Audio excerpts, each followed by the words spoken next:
He lived inside lies. 20 identities, 20 masks, 20 ghosts moving through the cracks of a collapsing world. But the strangest truth was this: he never once carried a weapon. While others fought with rifles and bombs, he fought with silence, disguise, and the smallest flicker of conscience left inside a continent losing its soul. He was ordered to disappear, ordered to become whoever the moment required. But one night, in the middle of a war devouring its own children, he faced a choice that would destroy every false name he'd ever worn. A choice no spy was ever meant to make. And for the first time in years, he acted not as an agent, not as a ghost, but as a human being. The story begins in the winter of 1942, in a Europe buried under a cold that felt engineered by cruelty itself. Cities were silent in the way only occupied cities can be. Windows dark, streets hollow. Every echo felt like a confession. His name, or at least the one he used that month, was Anton Weiss, a factory inspector with forged credentials, polished boots, and a stare so perfectly empty that even German officers stepped aside. But behind that mask lived a man whose real name had already been erased from every registry. No birth documents, no family records, nothing that could betray him if the wrong hands ever found him. He worked alone, slipping between borders as easily as others changed coats. In Warsaw, he was a mechanic. In Vienna, a railway clerk. In Prague, a minor bureaucrat nobody remembered. 20 identities, each with its own gait, accent, habits, and carefully crafted weaknesses.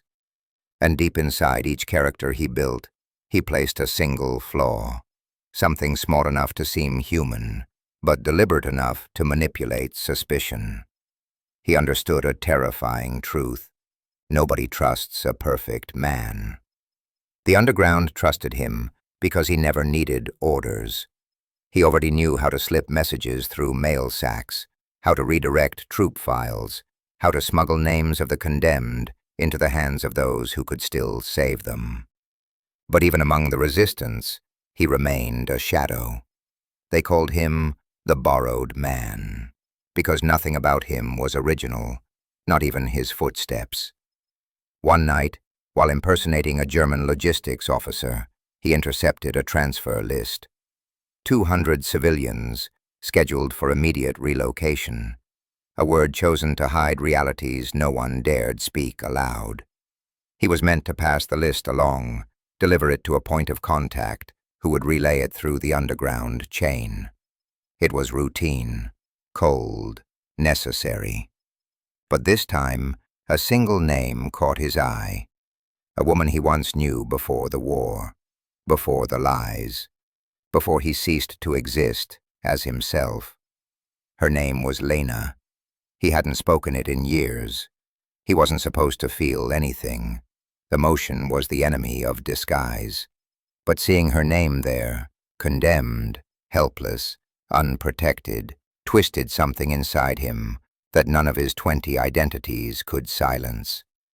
He folded the paper once, twice, 3 times. And for the first time, he hesitated. That hesitation became the fracture where his real self bled through. He knew the price.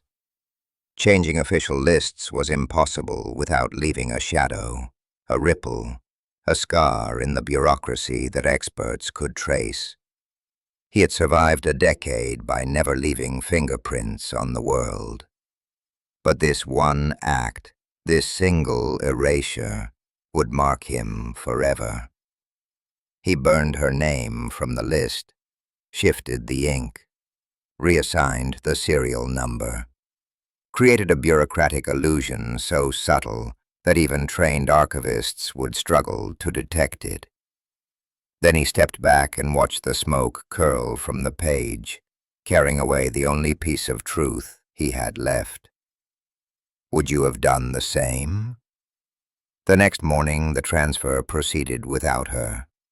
200 boarded the train. 1 did not.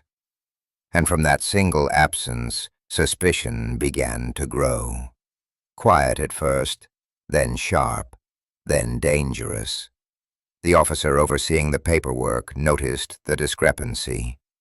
His voice was calm, almost bored, but his eyes were hunting. "Weiss," he said, tapping the page, "why is this number mismatched?" Anton, or whoever he was that day, responded with the steady confidence of a man who had mastered lying with his heartbeat alone.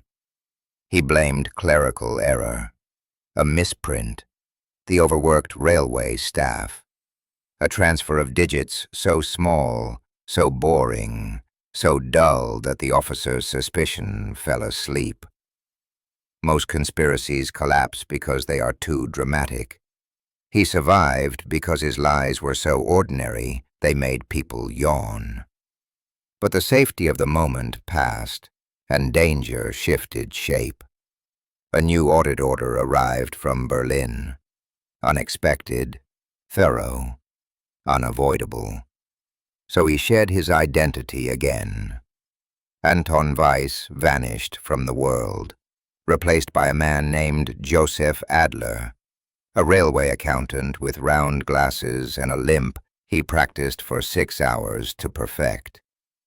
He knew the audit would eventually trace the edit, and when it did, he had to be someone else entirely.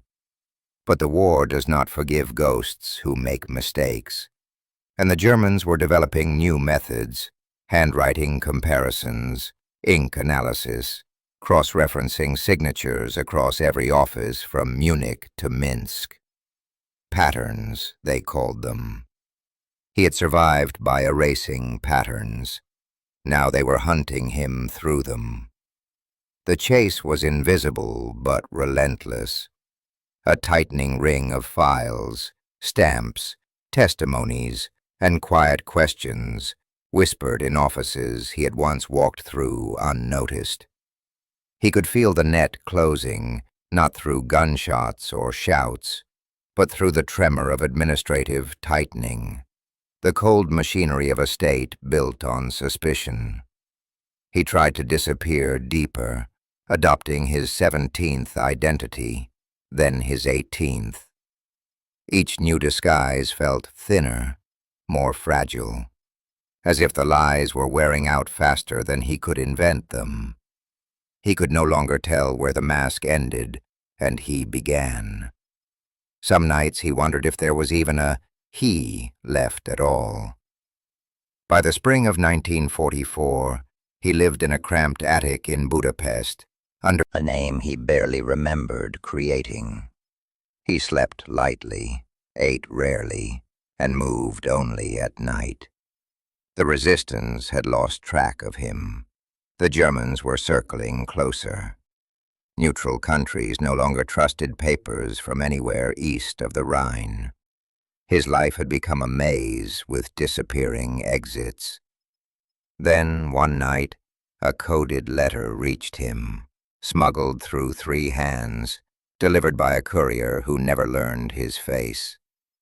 Inside was a single sentence, signed only with a familiar flourish. "I know what you did."